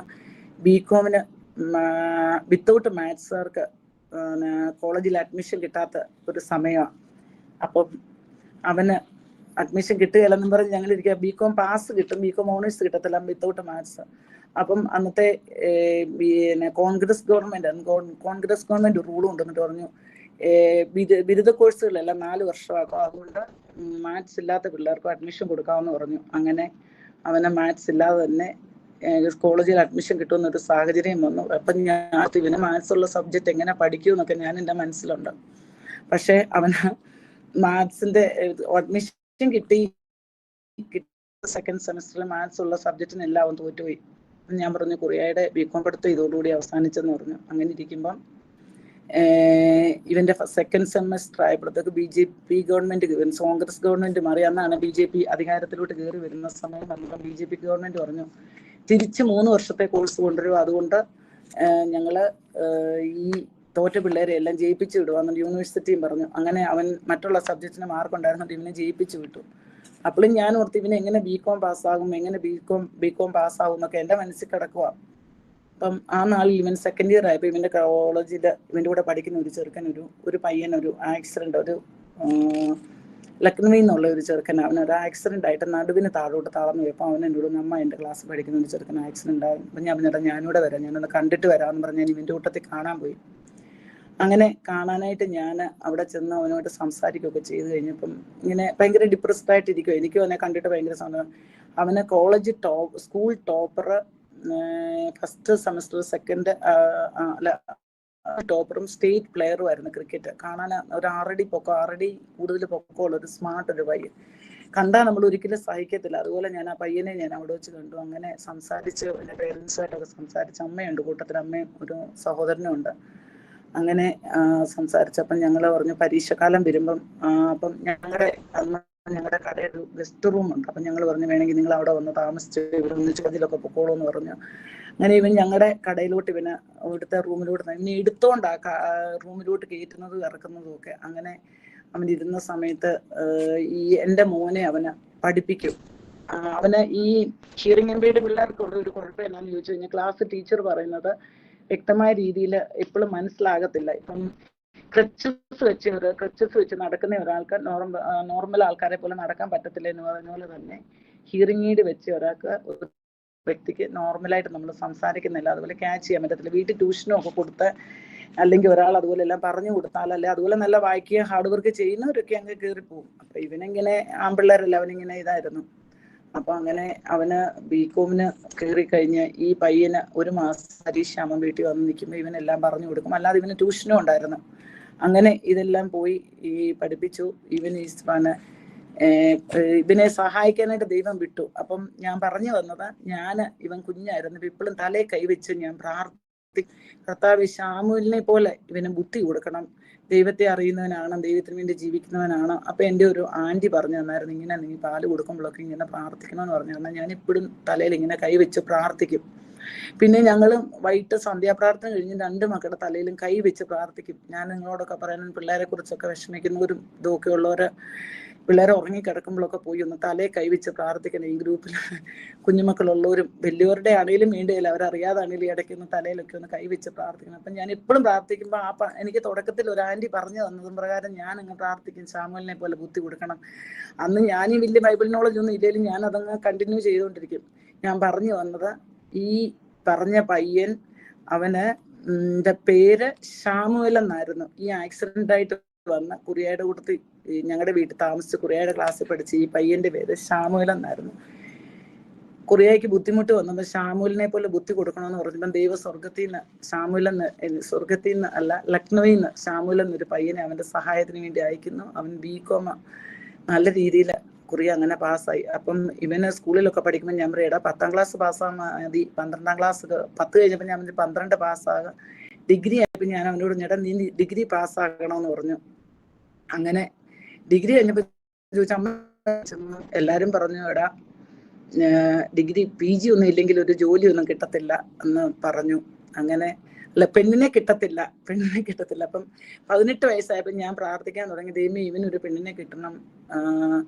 നോർമലായിട്ടുള്ള പിള്ളേർക്ക് ഇന്നത്തെ കാലത്ത് പെൺകുട്ടികളെ കിട്ടാൻ പ്രയാസമുള്ളപ്പോൾ ഇവന് ഇവിടെ നിന്ന് ഒരു പെണ്ണിനെ കിട്ടുമെന്നൊക്കെ എനിക്കൊരു ആദ്യം ഉണ്ടായിരുന്നു. അപ്പം ഞാൻ 18 വയസ്സായപ്പം പതുക്കെ പ്രാർത്ഥിക്കാൻ തുടങ്ങി, കർത്താവ് ഇവനൊരു പെണ്ണിനെ, നല്ലൊരു പെണ്ണിനെ നീ ഒരുക്കിക്കോണമെന്നൊക്കെ ഞാൻ ഇങ്ങനെ എപ്പോഴും പ്രാർത്ഥിക്കും. അപ്പൊ എൻ്റെ മമ്മിയൊക്കെ എന്നെ കളിയാക്കുമായിരുന്നു, എടി ഇങ്ങനൊന്നും പറയല്ലേ, നീ പ്രാർത്ഥിയൊന്നും പ്രാർത്ഥിക്കണ്ട. ഞാനങ്ങ് പ്രാർത്ഥിക്കും. അങ്ങനെ അവന് PG കഴിഞ്ഞ് 23 വയസ്സായപ്പം ഞാൻ ഓരോരുത്തരോടൊക്കെ ഇങ്ങനെ പറയാൻ തുടങ്ങി, കുഞ്ഞിന് ഒരു കല്യാണം, ഒരു പെണ്ണ് വേണം. അപ്പം ഞാനും ബിസിനസ്സൊക്കെ ചെയ്ത് ഒരിച്ചിരി ഇതായിട്ടിരിക്കാൻ, ഞാനൊരു പെൺകൊച്ചു വന്നു കഴിഞ്ഞാൽ എനിക്കും ഒരു സഹായമൊക്കെ ഉണ്ടല്ലോ. അപ്പം ഈ ഒരു ഫീൽഡ് അവൻ ആദ്യം ഒരു കല്യാണം വന്നു, അതങ്ങ് മാറിപ്പോയി. 23 വയസ്സ് മാറിപ്പോയി. രണ്ടാമതൊരു കല്യാണം അങ്ങനെ രണ്ടാമത്തെ കല്യാണം വന്നു. അവർക്ക് അങ്ങോട്ടും ഇങ്ങോട്ടും എല്ലാം ഇഷ്ടപ്പെട്ടു.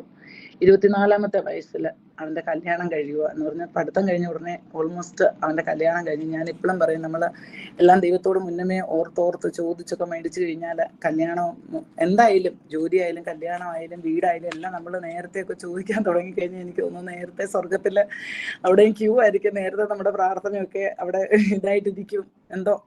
എനിവേ അങ്ങനെ 24-ാമത്തെ വയസ്സിൽ അവൻ്റെ കല്യാണം കഴിഞ്ഞു. അവന് ആ സമയത്ത് സ്റ്റാഫ് സെലക്ഷൻ്റെ എക്സാം എഴുതിയിട്ടുണ്ടായിരുന്നു. റിസൾട്ട് വന്നപ്പോൾ അവന് ചെന്നൈയിൽ കസ്റ്റംസിൽ തന്നെ ഒരു പോസ്റ്റിംഗ് വന്നു. പക്ഷെ ചെന്നൈയിലായിരുന്നു. ഞങ്ങൾക്ക് ഭയങ്കര കൺഫ്യൂസ്ഡായിട്ട് ഞങ്ങൾ ആ പോസ്റ്റിംഗ് എടുത്തില്ല. അങ്ങനെ ആ ജോലി എടുത്തില്ല.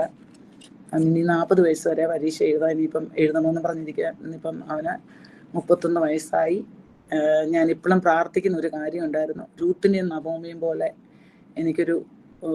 എനിക്ക് ജീവിക്കണം. അതുപോലൊരു നല്ല മരുമോളെ, വഴക്കൊന്നും ഉണ്ടാക്കാതെ ഞങ്ങൾ എൻ്റെ ഒരു സന്തോഷത്തോടെ പോകുന്ന ഒരു മരുമോളെ കിട്ടണം. എനിക്ക് പെൺപിള്ളേരില്ലാത്ത കാരണം എനിക്ക് ഭയങ്കര ഇഷ്ടമായിരുന്നു. അങ്ങനെ റേച്ചൽ ഞങ്ങളുടെ ജീവിതത്തിലേക്ക് കടന്നു വന്നു. ഞാൻ ചിലപ്പം പറയും, എൻ്റെ ആൺപിള്ളേരെക്കാളും നല്ലത് എൻ്റെ റേച്ചലാണെന്ന് പറയും. നല്ല ഞങ്ങളെ രൂത്തുന്ന ഭൂമിയും പോലെ ഇടയ്ക്കിടയ്ക്ക് ഒരു ചെറിയ പ്രശ്നമൊക്കെ ഉണ്ടെങ്കിലും ഞങ്ങൾ തമ്മിൽ വളരെ വൈബിലാണ് പോകുന്നത്. ഇന്ന് വന്നിട്ട് എന്നോട് പറഞ്ഞു, അമ്മയെ ഞാൻ അടിക്ക് നല്ലതായിട്ട് പറഞ്ഞേക്കണമെന്നൊക്കെ പറഞ്ഞ് എന്നെ പേടിപ്പിച്ചിട്ടാ പോയി. അത്രയ്ക്ക് ഞങ്ങൾ തമ്മിലൊരു വൈബുണ്ട്. എന്നെ വന്നെല്ലാം പറഞ്ഞൊക്കെ തന്ന് ധൈര്യമൊക്കെ പെടുത്തിയിട്ടാണ് അവള് പോയത്. അങ്ങനെ 24-ാമത്തെ വയസ്സിൽ കല്യാണം കഴിഞ്ഞു. ഇന്ന് 3.5 വയസ്സുള്ള ഒരു കുഞ്ഞുണ്ട്. വളരെ സന്തോഷമായിട്ട് അവർ പോകുന്നു. ഇനിയും നമ്മുടെ ഗ്രൂപ്പിൽ രാജമ്മ പറഞ്ഞ പോലെ രാജനച്ഛൻ്റെ ദൈവത്തെ അറിയുന്നവനായി ജീവിക്കണമെന്ന് പറഞ്ഞുകൊണ്ടായിരിക്കാം രാജമ്മയുടെ പറഞ്ഞ പോലെ അവന് കൊളംബിയച്ചൻ്റെ എല്ലാ മെസ്സേജുകളും അവന് പോസ്റ്റൊക്കെ ചെയ്യും. യാതൊരു മടിയില്ലാതെ ചിലപ്പോഴൊക്കെ കുഞ്ഞിനെ ഉറക്കുന്ന കൂട്ടത്തിൽ ഇവന് ഉറങ്ങിപ്പോകും. അപ്പോഴത്തേക്ക് രാവിലെ ഒത്തിരി ജ്യൂസി മെസ്സേജ് ഇട്ടില്ല എന്ന് പറയും. അപ്പം അവൻ രാവിലെ എങ്ങനെയായാലും എപ്പോഴേലും ഒക്കെ മെസ്സേജ് ഇടുന്നുണ്ട്. റെഗുലർ അല്ലെങ്കിലും ദൈവം സഹായിച്ച് അവന് ഇടുന്നുണ്ട്. അങ്ങനെ ഞാൻ പറയുന്നു, നിന്നിലുള്ള മനുഷ്യൻ ഭാഗ്യവാൻ എന്ന് പറഞ്ഞ പോലെ എൻ്റെ ബലം ഇന്നും എൻ്റെ കർത്താവിലായിരുന്നു. യവനകാലത്ത് എൻ്റെ സിസ്റ്റാറിനെ അറിഞ്ഞ് ഇന്ന് ഈ വാർദ്ധക്യത്തിലോട്ട് പ്രവേശിക്കുന്ന ഈ സമയത്തും എനിക്ക് ദൈവത്തിനെ സാക്ഷ്യപ്പെടുത്തിക്കൊണ്ട് എനിക്ക് മുന്നേ നിൽക്കാൻ, ഇന്ന് ഈ ഗ്രൂപ്പിനോടൊരു സാക്ഷ്യം പറയാനായിട്ട് ഇടയായി. സത്യം പറഞ്ഞു കഴിഞ്ഞാൽ ഈ സാക്ഷ്യമൊക്കെ ഒന്ന് നേരത്തെ പറയണം വലിയ ആഗ്രഹം ഉണ്ടായിരുന്നു. എനിക്ക് ഒരിക്കലും ധൈര്യം ഉണ്ടായിരുന്നില്ല. 2 വർഷം മുമ്പ് ഞാൻ കർത്താവിനോട് പറഞ്ഞു, കർത്താവ് ഞാൻ ഈ ബിസിനസ് ചെയ്തൊക്കെ മടുത്തു. ഇനിയും എനിക്ക് എന്തെങ്കിലും ഒരു ദൈവം ഇനി എനിക്കൊരു മേഖല തരണം. ആക്ച്വലി ഞങ്ങൾ താമസിക്കുന്ന ഡൽഹിയിൽ എല്ലാ സ്ഥലത്തും പ്രയർ മീറ്റിങ്ങുകളൊക്കെ ഉണ്ട്. ഞങ്ങൾ താമസിക്കുന്നത് ഒരു പ്രയർ മീറ്റിങ്ങിലാണ്. അപ്പം ഞാനൊക്കെ ഒരു ഓൺലൈൻ പ്രയർ മീറ്റിംഗ് ഉണ്ടായിരുന്നെങ്കിൽ വളരെ നല്ലതായിരുന്നല്ലോ എന്നൊക്കെ ഞാനിങ്ങനെ ഇരുന്ന് ആലോചിക്കുമായിരുന്നു. അങ്ങനെ ഞാനിപ്പോഴും പ്രാർത്ഥിക്കും. അപ്പം ഞാനൊരു ധ്യാനിപ്പിക്കുന്ന ഒരു അച്ഛനുണ്ട്. അച്ഛൻ്റെ അടുത്ത് ഞാൻ ചെന്ന് പറഞ്ഞു. അപ്പം അച്ഛൻ പറഞ്ഞു, ഞാൻ പറഞ്ഞ അച്ഛൻ എനിക്ക് എന്തെങ്കിലുമൊക്കെ ചെയ്യണം, കർത്താവിന് വേണ്ടി ചെയ്യണം എന്ന്. അപ്പം അച്ഛൻ എന്നോട് കളിയാക്കി പറഞ്ഞു, നീ എന്നാ ഇവിടെ വന്നിരിക്കും, ഞാൻ പോയി നിന്റെ ബിസിനസ് ഒക്കെ ചെയ്യാൻ, ആൾക്കാരെ ധ്യാനിപ്പിക്കുകയും. ഒരു കുറ്റിക്കൽ അച്ഛനെന്ന് ആകാശപ്പറവയുടെ ഒരു അച്ഛനായിരുന്നു. അച്ഛൻ മരിച്ചുപോയി. അച്ഛൻ എന്നോട് പറഞ്ഞു, നീ എന്നാ ഞാൻ നിന്റെ ബിസിനസ് ഒക്കെ ചെയ്യാം, നിങ്ങളൊക്കെ ചെയ്താലല്ല ഞങ്ങൾക്ക് ഇച്ചിരി പൈസ ഒക്കെ കിട്ടത്തുള്ളൂ. അതുകൊണ്ട് ദൈവം നിന്നെ ഏൽപ്പിച്ച ജോലി നീ സന്തോഷമായിട്ട് ചെയ്യാൻ എന്നോട് പറഞ്ഞു. അച്ഛൻ എന്നെ ശരിക്കും പറഞ്ഞാൽ വഴക്ക് പറഞ്ഞു വിടുമായിരുന്നു. പിന്നെ ഞാൻ അതിനെക്കുറിച്ച് അധികം ഒന്നും ചിന്തിച്ചില്ല. വീണ്ടും ഞാൻ പ്രാർത്ഥിച്ചു. അപ്പം ഈ PG വർഗീസ് എന്ന് പറഞ്ഞ അങ്കിളിൻ്റെ ആൻറ്റി ലില്ലി ആൻറ്റി ഞാനുമായിട്ട് എനിക്കൊരു മെൻറ്റർ പോലെ അമ്മയുടെ സ്ഥാനത്താണ്. അപ്പം ലില്ലി ആൻറ്റിയോട് ഞാൻ ഇങ്ങനെ പറയാം, ലില്ലി ആൻറ്റി എവിടെയെങ്കിലും മുമ്പ് എന്നെ കൂടെ കൊണ്ടുപോകണം. അവർ ഇവാഞ്ചലിസ്റ്റാണ്, ഇച്ചിരി ബെന്തിക്കോസാണ്. പക്ഷെ 33 വർഷമായിട്ട് ഞാൻ അവർ പരിചയം. എന്നോട് ഇന്ന് വരെ അവർ ബെന്തിക്കോസ് വരണമെന്ന് അവരെന്നോട് പറഞ്ഞിട്ടില്ല. ഞാനൊട്ട് പോയിട്ടുമില്ല. മാതാവില്ലാത്തടത്തും കുർബാന ഇല്ലാത്തടത്തും പോകത്തില്ല. മൾട്ടി വിറ്റാമിൻ എടുക്കുന്ന പോലെ അല്ലെ നമ്മളെ ഒരു നല്ലൊരു റിലേഷനിൽ അമ്മയുടെ സ്ഥാനത്തൊന്നും എനിക്ക് ഉപദേശം പറഞ്ഞു തന്ന ഒരു അങ്കിളും ആൻറ്റിയാണ് അവർ. അപ്പം ഞാനിങ്ങനെ പറയും, ലില്ലിയാൻറ്റി എവിടെയെങ്കിലും പോകുമ്പോൾ ഞാൻ ഇനി എന്തെങ്കിലും ഒരു പ്രവർത്തനത്തിന് ഞാൻ ലില്ലിയാൻറ്റിയുടെ കൂട്ടത്തിലൊക്കെ വരുന്നുണ്ടെന്നൊക്കെ ഞാനിങ്ങനെ പറയും. അപ്പം ഞാൻ ഇടയ്ക്കിടയ്ക്ക് കർത്താവിനോട് പറയും, കർത്താവെ എനിക്കൊരു മേഖല തരണം, കർത്താവെ ഒരു മേഖല തരണമെന്നൊക്കെ പറഞ്ഞു. അങ്ങനെ കഴിഞ്ഞ വർഷം ഞാൻ പറഞ്ഞു, ഞാൻ ബിസിനസ് ഇട്ടിട്ടാണെങ്കിലും കർത്താവെ ഞാൻ നിന്റെ പുറകെ വരാമെന്ന് പറഞ്ഞു. അങ്ങനെ 2019 ഞാൻ ഒരു Bible Ephphatha Bible reading group എന്ന് പറഞ്ഞൊരു ഗ്രൂപ്പിൻ്റെ കൂട്ടത്തിൽ ഞാൻ ബൈബിൾ വായിക്കുന്നുണ്ടായിരുന്നു. കഴിഞ്ഞ വർഷം ഒരു വർഷം ഞാൻ ഇടയ്ക്ക് വായിച്ചില്ല. കഴിഞ്ഞ വർഷം വീണ്ടും ഞാൻ വായിക്കാൻ തുടങ്ങി. അങ്ങനെ വായിക്കാൻ തുടങ്ങി ഒക്ടോബർ 1 അവരുടെ തുടങ്ങുന്നത്. അങ്ങനെ വായിക്കാൻ തുടങ്ങിയപ്പോഴത്തേക്ക് എനിക്ക് ഇത് തോന്നി, പള്ളിയിൽ കുറച്ച് പേര് കൂടി ഒന്ന് വായിച്ചാലോ എന്നൊരു ആഗ്രഹം എൻ്റെ മനസ്സിൽ തോന്നി. അങ്ങനെ ഞാൻ ഞങ്ങളുടെ സന്തോഷച്ചനാണ് പള്ളിയിലെ സന്തോഷച്ചനോട് സന്തോഷിച്ചൻ വളരെ സന്തോഷത്തോടെ പറഞ്ഞു, നമുക്ക് തുടങ്ങാൻ ജോസേൻ്റി എന്ന് പറഞ്ഞു. അങ്ങനെ ഞാൻ ബൈബിൾ റീഡിംഗ് ഗ്രൂപ്പ് തുടങ്ങാനുള്ള ഇത് ഒക്കെ തുടങ്ങി. എനിക്ക് തോന്നുന്നു തുടങ്ങി കഴിഞ്ഞപ്പോൾ ഞാൻ പറഞ്ഞു നമുക്കൊന്ന് ഒരു വചനം പറയാനുള്ള ഒരാളെ നോക്കാമെന്ന് പറഞ്ഞ കൊളമടയച്ചനെ ഒന്ന് അപ്രോച്ച് ചെയ്തു. അപ്പം കൊളമടയച്ചൻ എനിക്ക് തോന്നുന്നു ഒന്നും ചിന്തിച്ചൊന്നുമില്ല ജോസി. അപ്പൊ അമ്മായിയും കൊളമടയച്ചനുമായിട്ടുള്ള ബന്ധം 33 വർഷത്തെ ബന്ധമാ. ഞാൻ ഇവിടെ കല്യാണം കഴിഞ്ഞ് വരുമ്പോ അമ്മായിയും അച്ഛനും ഉണ്ട്. അന്നത്തെ അമ്മായി ഞാനുമായിട്ട് വളരെ ഹൃദയബന്ധമുള്ള ആളാ. അപ്പം അമ്മായിയോട് ഇങ്ങനെ പറഞ്ഞു, അച്ഛനോട് അച്ഛനെ ജോസി പറഞ്ഞേക്കാം. എനിക്കിപ്പോ തോന്നുന്നു അച്ഛനൊന്നും ചിന്തിക്കാതാണോ അന്നേരം പെട്ടെന്ന് പറഞ്ഞതാണോ, അല്ലെങ്കിൽ ഇത്രയും വലിയ റിസ്ക് എടുക്കുമായിരുന്നു എന്നൊക്കെ ഞാൻ അത് കഴിഞ്ഞിങ്ങനെ ചിന്തിച്ചിട്ടുണ്ട്. ഞാൻ അച്ഛനോട് ചോദിച്ചിട്ടുണ്ട്. എനിവേ അച്ഛന് പനി വന്ന ആശുപത്രി കിടന്നതും പോലും ഒരു ദിവസം പോലും മുടങ്ങാതെ നമുക്ക് മെസ്സേജ് തന്ന അച്ഛന് ഈ സമയം ഞാൻ ഓർക്കുന്നു. അമ്മായിയാണെ നമ്മുടെ ഗ്രൂപ്പിൽ ഒത്തിരി പേരെ ചേർത്തിട്ടുണ്ട്. അങ്ങനെ ഇമ്മാനുവൽ ബൈബിൾ റീഡിംഗ് ഗ്രൂപ്പും സെന്റ് മേരീസ് ബൈബിൾ റീഡിംഗ് ഗ്രൂപ്പും അങ്ങനെ ഇമ്മാനുവൽ ഗ്രൂപ്പ് 1, 2 അങ്ങനെ ദൈവം നമ്മുടെ ഗ്രൂപ്പിനെ പരിശുദ്ധാത്മാവ് കൊണ്ട് നിറച്ച് ഇന്ന് നടത്തുന്നു. അങ്ങനെ ഒരു ഗ്രൂപ്പ് തുടങ്ങാനും ദൈവം സഹായിച്ചു. ഞാൻ പറഞ്ഞു ബലം നിന്നിലുള്ള മനുഷ്യൻ ഭാഗ്യവാൻ എന്ന് പറഞ്ഞു. എൻ്റെ ബലം എന്നും കർത്താവിലായിരുന്നു. ശക്തനായവൻ മുഖാന്തരം സകലത്തിന് മതിയായവന്. ഇതിനിടയ്ക്ക് ഒത്തിരി പ്രശ്നങ്ങളൊക്കെ വന്നപ്പോഴും ഒക്കെ ദൈവത്തിൻ്റെ ഒരു ബലവും കരുതലും ഒക്കെ കൂട്ടത്തിലുണ്ടായിരുന്നു. അതുകൊണ്ട് എല്ലാം ഓവർകം ചെയ്ത് എനിക്ക് ഇവിടം വരെ വരാൻ സാധിച്ചു. ഞാൻ ഇങ്ങനൊരു സാക്ഷ്യമൊന്നും പറയാനുള്ള കഴിവൊന്നും ഇല്ലായിരുന്നു. ഞാൻ പറഞ്ഞില്ലേ, മോളിപ്പോൾ എന്നോട് അമ്മ മര്യാദയ്ക്ക് പറഞ്ഞു, അമ്മ ഇരിക്കുക, അമ്മയ്ക്ക് എല്ലാം പറയാൻ പറ്റും. എല്ലാവരും ഇന്ന് ആദ്യമേ എന്നെ കളിയാക്കി പറഞ്ഞു, ജോസിയുടെ സിനിമയിൽ നിന്ന് ഇറങ്ങുമെന്ന് എന്നെ കളിയാക്കിയിട്ടാണ് പോയത്. എനിക്കൊരു ധൈര്യമില്ല. നിങ്ങളുടെയൊക്കെ പ്രാർത്ഥന കൊണ്ടായിരിക്കും ഇത്രയെങ്കിലും പറയാൻ എനിക്ക് കഴിഞ്ഞത്. അല്ലാതെ എൻ്റെ കഴിവോ മിടുക്കോ ഒന്നും അല്ല. അപ്പം ഞാൻ പറഞ്ഞത്, കുഞ്ഞുങ്ങൾക്ക് പ്രോബ്ലം ഉണ്ടെങ്കിൽ, നമുക്ക് വീടില്ലെങ്കിൽ, ഫിനാൻഷ്യൽ പ്രോബ്ലം ഉണ്ടെങ്കിൽ, എന്ത് പ്രശ്നം ഉണ്ടെങ്കിലും നമ്മൾ വിശ്വസ്തയോടെ ദൈവത്തെ സേവിച്ചു കഴിഞ്ഞാൽ ദൈവം നമ്മളെ എടുത്തുപയോഗിക്കും. ദൈവത്തിന് വിളവധികം വേലക്കാർ ചുരുക്കം. ദൈവത്തിന് നമ്മളെ പോലുള്ള ആൾക്കാരെ ആവശ്യമുണ്ടെന്നുള്ളൊരു ഓർമ്മ ഇപ്പോഴും വേണം. പാട്ടുകാരൻ പറയുന്നത്, നിന്റെ പേരിൽ ഞങ്ങൾ ചെയ്യും വേലകൾ തിരുനാമ മഹത്വത്തിനായി തീരാൻ നമ്മൾക്ക് പ്രാർത്ഥിക്കാം. അപ്പം ആരും വീട്ടിൽ, ഞാൻ എൻ്റെ കൊച്ചിന് ഹിയറിംഗ് എംപേർഡായിരുന്നു, രണ്ടാമത്തെ മോന് ഡൗൺ സിൻഡ്രോം ആയിരുന്നു. റേച്ചലിനോട് ഞാൻ ഇടയ്ക്ക് ചോദിക്കും, നിനക്ക് അച്ചാച്ചന് പ്രോബ്ലം ഉള്ളതുകൊണ്ട് കുഴപ്പമുണ്ട്? റേച്ചൽ ഇപ്പോഴും എന്നോട് പറയും, അമ്മ എനിക്ക് ഒരു കുഴപ്പവും ഇല്ല അമ്മ എന്ന് പറയും. അപ്പം മക്കളെ കല്യാണം കഴിക്കാനായിട്ട് മക്കൾക്ക് പെൺപിള്ളേരെ കിട്ടുന്നില്ല, പെൺപിള്ളേർക്ക് ആൺപിള്ളേരെ കിട്ടുന്നില്ല. അതൊക്കെ നമ്മൾ കർത്താവിൻ്റെ മുന്നിൽ പോയിരുന്ന് കുറച്ചൊക്കെ മേടിച്ചുകൊണ്ട് കുഴപ്പമൊന്നും ഉണ്ടോ എന്ന് എനിക്ക് തോന്നുന്നില്ല. നമ്മൾ മനുഷ്യരല്ലേ, നമുക്ക് ഇതൊക്കെ വരും. കർത്താവിനോടല്ലാതെ വേറെ ആരോടാ നമ്മൾ ഇതൊക്കെ ചോദിക്കുന്നത്? നമുക്ക് വേറെ ഒരു മോനൊരു കല്യാണം വേണമെങ്കിലോ ഒരു ജോലി വേണമെങ്കിലോ അല്ലെ ഇതൊക്കെ വേണമെങ്കിൽ നമുക്കിപ്പം വീട്ടുകാരോടൊക്കെ പറഞ്ഞാൽ നടക്കും. അത് കർത്താവിനോട് മാത്രം പറഞ്ഞാലല്ല നടക്കത്തുള്ളൂ. അപ്പം പോയി കുറച്ചൊക്കെ നമുക്ക് കരഞ്ഞ് ചോദിക്കണം. പിന്നെ ഞാനിപ്പം ഗ്രൂപ്പ് തുടങ്ങുമ്പോഴും എല്ലാ കാര്യത്തിലും ഞാൻ ദൈവത്തോട് ഇങ്ങനെ ഇപ്പോഴും സംസാരിക്കുന്ന ഒരു സ്വഭാവമുണ്ട്. അപ്പം ഇപ്പം ഗ്രൂപ്പ് തുടങ്ങിയാലാണ് എന്തെങ്കിലും സംശയം വരുമ്പോൾ ഞാൻ പറയും, കർത്താവ് ഈ ഗ്രൂപ്പിന്റെ മേലെ ദൃഷ്ടി വെച്ച് ആലോചന പറഞ്ഞു തരണം. അപ്പം എന്ത് ചെറിയ കാര്യമാണ്, ഞാൻ കടയിലൊക്കെ ചെല്ലുമ്പോൾ എനിക്ക് ഭയങ്കര കൺഫ്യൂഷൻ. ചിലപ്പോൾ സാരിയൊക്കെ ഉണ്ടാക്കും, ഞാൻ പറഞ്ഞു കർത്താവെ മാച്ചിങ് കിട്ടുന്നില്ലല്ലോ എന്ന് പറയുമ്പോൾ ഞാൻ പറഞ്ഞു കർത്താവെ ബുദ്ധി പറഞ്ഞതാ, പരിശുദ്ധാത്മാവെ ബുദ്ധി പറഞ്ഞ. ഞങ്ങളുടെ കടയിൽ അങ്ങനെ മെഴുകുതിരി കത്തിയിലും അങ്ങനത്തെ ഒന്നുമില്ല. ഞാൻ കടയിലോട്ട് കയറുമ്പോൾ പറയും, കർത്താവെ എനിക്ക് കഴിവില്ല, കൃപയാണ്, ബലമല്ല ദയയാണ്. അപ്പൊ അതും പറഞ്ഞുകൊണ്ട് ഞാൻ കയറും. നിന്റെ പരിശുദ്ധാത്മാവിനെ തരണം, നിന്റെ രക്തത്തിൽ പൊതിയണം എന്നൊക്കെ പറഞ്ഞുകൊണ്ടാണ് ഞാൻ കടയിലോട്ട് ചെല്ലുന്നത്. അല്ലാതെ എനിക്കിന്നും ഒരു കഴിവും ഇല്ല. ഞാൻ പറഞ്ഞില്ല, എനിക്കൊരു പ്രൊഫഷണൽ ക്വാളിഫിക്കേഷൻ ഒന്നും ഇല്ലായിരുന്നു. മലയാളത്തിൽ എക്കണോമിക്സ് പഠിച്ച് പാസ്സായ ആളാണ് ഞാൻ. മോന്റെ ഇതില് ഞാൻ പോയി സ്പോക്കൺ ഇംഗ്ലീഷ് കോഴ്സിനൊക്കെ ചേർന്ന, എന്നിട്ടും അത്രയൊന്നും പറയാൻ മേലാത്ത, അത്യാവശ്യം ഗ്രാമറൊന്നും ഇല്ലാതാണെങ്കിൽ ഇംഗ്ലീഷൊക്കെ പഠിപ്പിച്ച് ഇന്ന് അത്യാവശ്യമൊക്കെ ഇംഗ്ലീഷ് സംസാരിക്കും.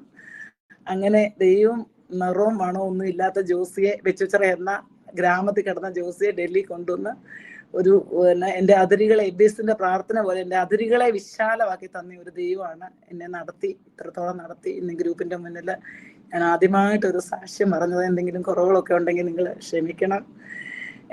പക്ഷെ ഞാൻ ഇത്രയും പോലും പറയുമെന്ന് ഓർത്തില്ല. നിങ്ങളുടെയൊക്കെ സപ്പോർട്ടും നിങ്ങളുടെയൊക്കെ പ്രാർത്ഥന കൊണ്ട് ഞാനിതൊക്കെ അവസാനിപ്പിക്കുകയാണ്. ദൈവം നിങ്ങളെ